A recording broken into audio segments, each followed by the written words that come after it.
introduce my partner in this conversation about Europe and European identities and European values. She's a dear colleague of mine. Her name is Melanie Smith, and is the head of the tourism management program here at Budapest Metropolitan University.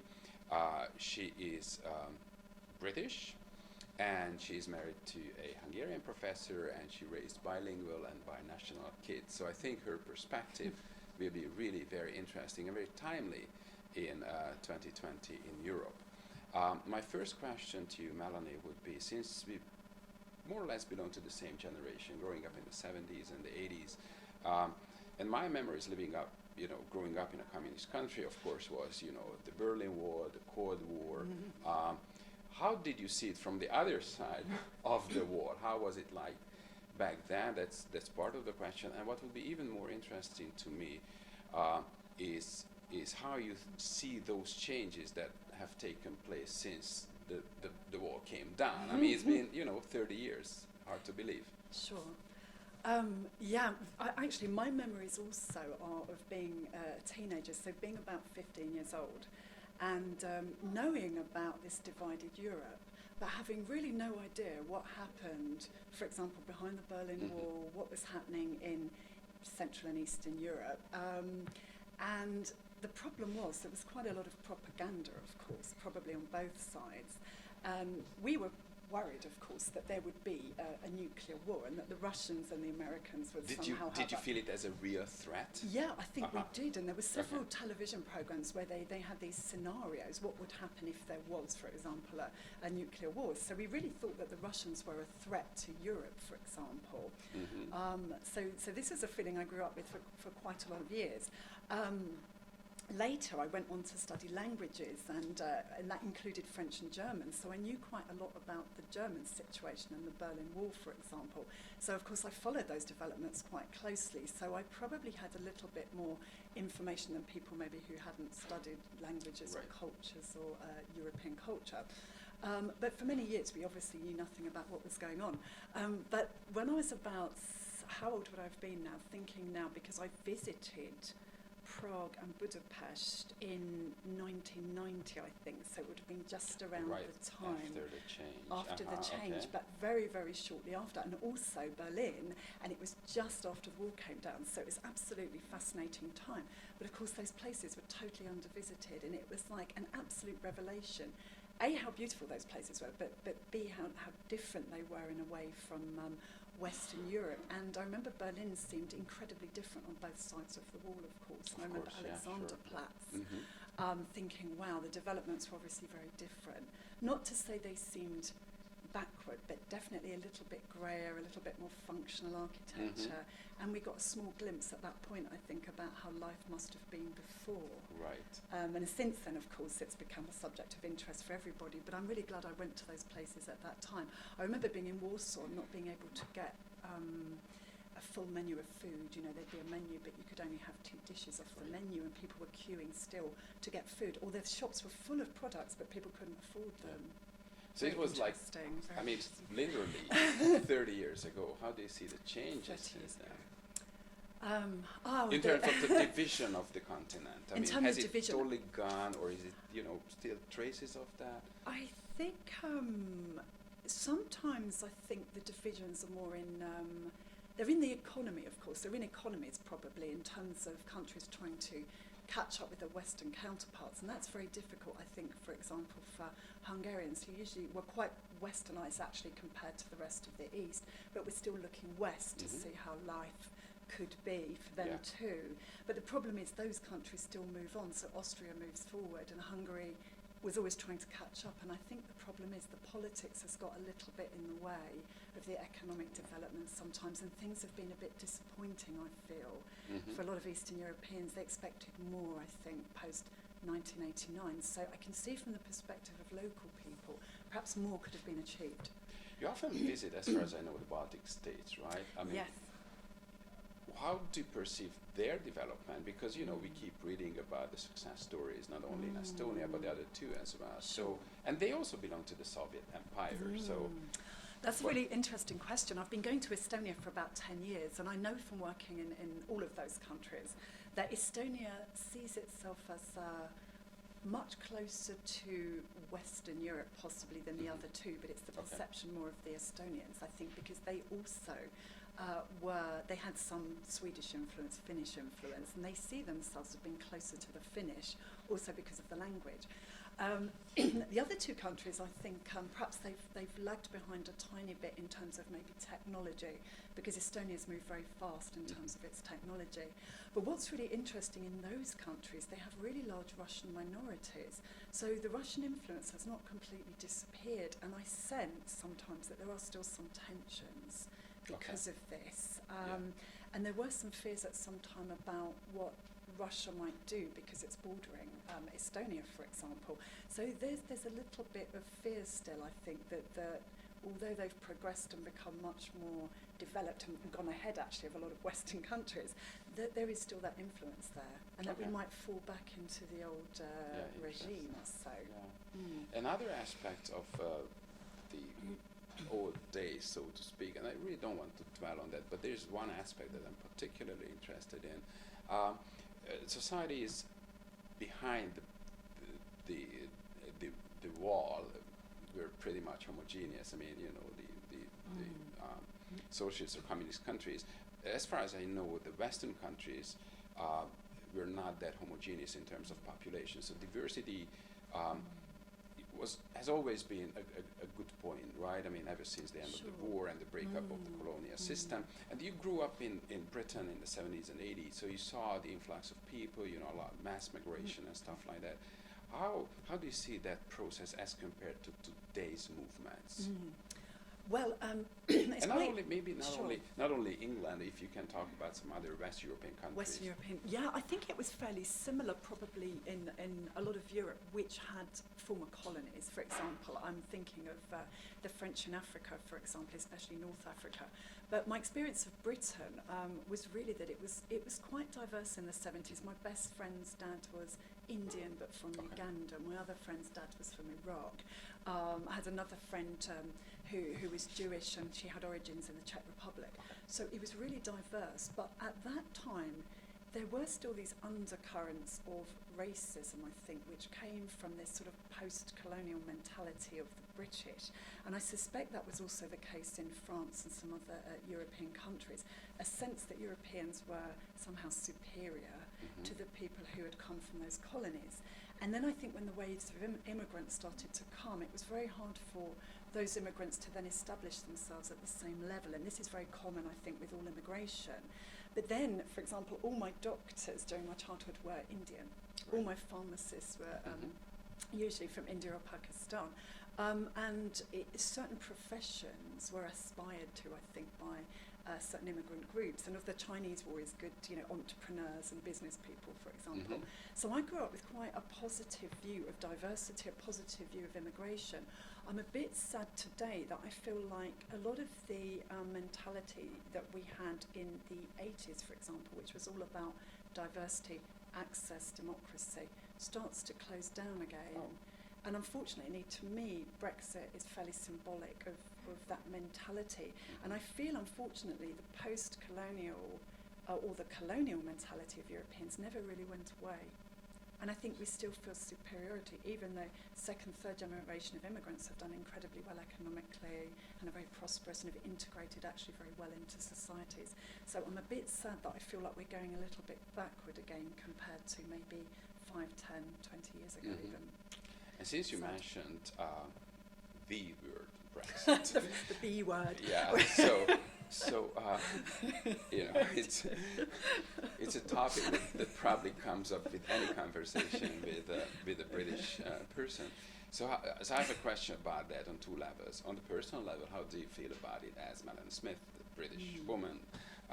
On the other hand, I'm really curious, how do you see your fellow Brits? What are the reasons for you know, a lot of people voting against the EU in the election? I mean, you know, why did it happen? What are the reasons? And what do you think it's gonna be like in 2, 3, 4, 5, 6, 10 years from now on? Would there be a regret on their parts or not really?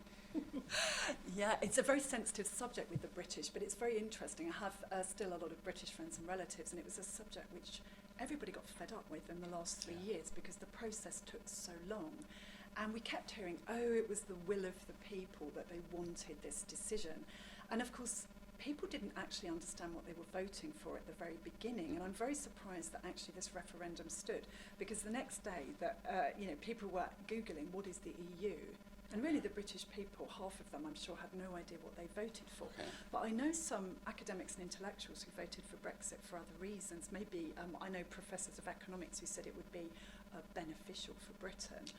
To leave the EU. To leave the EU, which I've never really understood. From what I understand, the economic situation will take a long time to recover. So for the next 2, 3, 5 years, the economy, I think, will be a problematic issue. I'm not an economist, but that's what I suspect. I think, unfortunately, for many people, it was more symbolic than anything else. So for fellow countrymen and women, I think it was a really symbolic thing that they thought that somehow they'd lost their Britishness, they'd lost their British identity.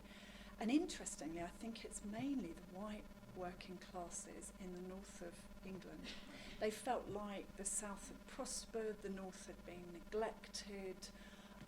And I think they felt like, and I know from my own PhD, when I interviewed black and white communities, the white people felt much more strongly that they'd lost their identity and their working class roots and even their industries, because of the shipping industries and the various industries that collapsed in the north, like the miners. I remember the miners in the 80s, massive struggle. So I can, from a certain perspective, I can understand why people would vote to keep their Britishness, and they were promised so much by politicians. There's a lot of political manipulation. If you vote for Brexit, we'll give money to the health service. If you vote for Brexit, you'll get back what you lost.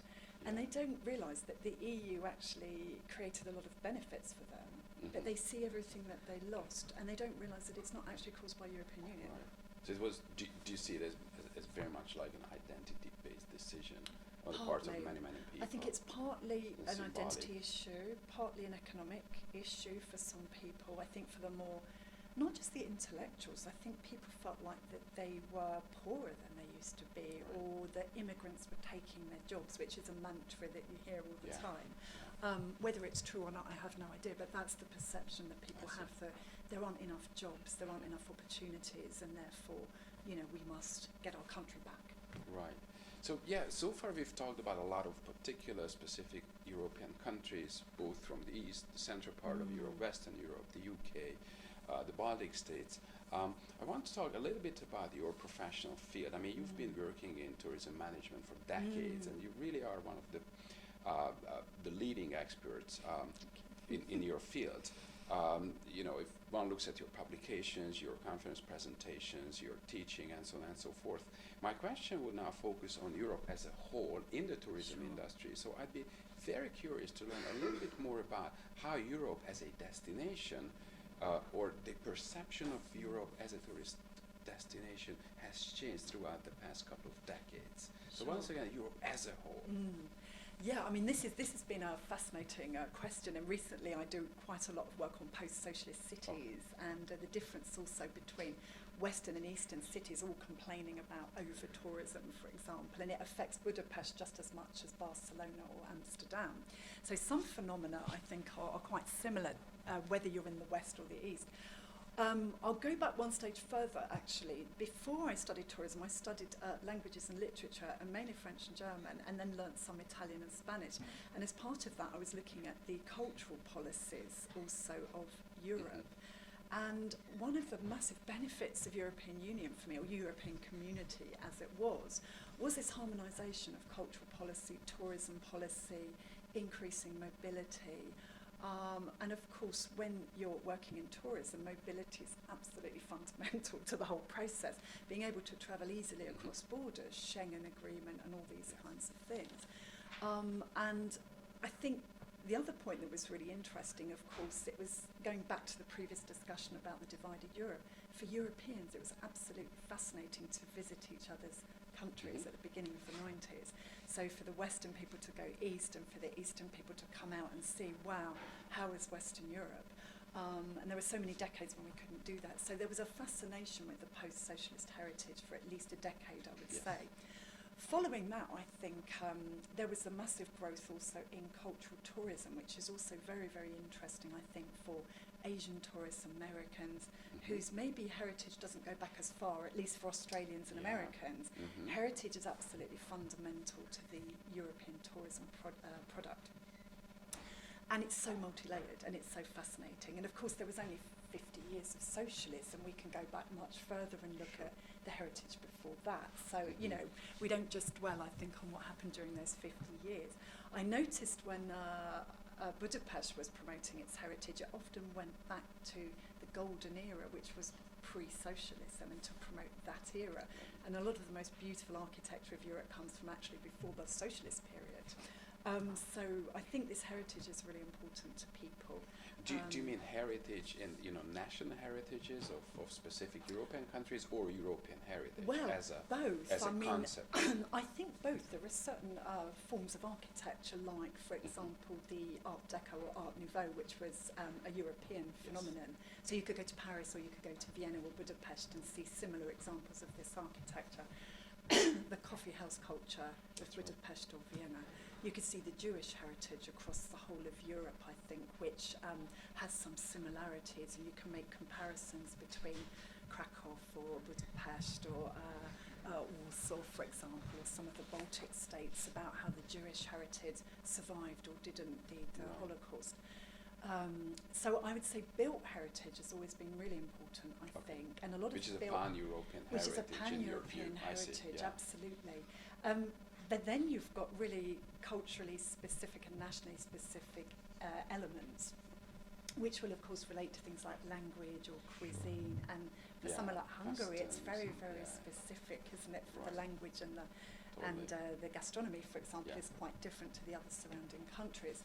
And then, of course, you might have something like the folk dancing heritage, which is very different for Hungary, but it's also European tradition, that you have European folk dancing, which is very different from, for example, Thai dancing. Sure. And this drives me actually to my last question to you, which again is kind of personal. We started out from the personal, let's end on the personal. If you had to, you know, if you had one sentence, maybe one phrase or one word, to name the most significant element or the most important European value, what would that be for you? I have to be honest, it probably is diversity. Because it's amazing, I think, for anyone who comes from a larger continent or a larger country, that within 1 or 2 hours you can be in a completely different culture. So it's a diversity of the European cultures. On the other hand, we always talked about unity and diversity. And what I liked is we always looked at what was common to Europe in terms of the heritage. What do we have in common? What do we share? And that can be economics, or, you know, it can be culture. And then we also looked at what was specific to each country. And I don't believe that just because you have a national identity, that excludes being European. And that's my problem with Brexit. But actually you can do all those things. And then you can also invite people from previous colonies or from other countries to come into your country and accommodate that also without losing anything. That's right, yeah, totally agree. Thank you so much. It was Pleasure. wonderful talking to you. Thank you so very much.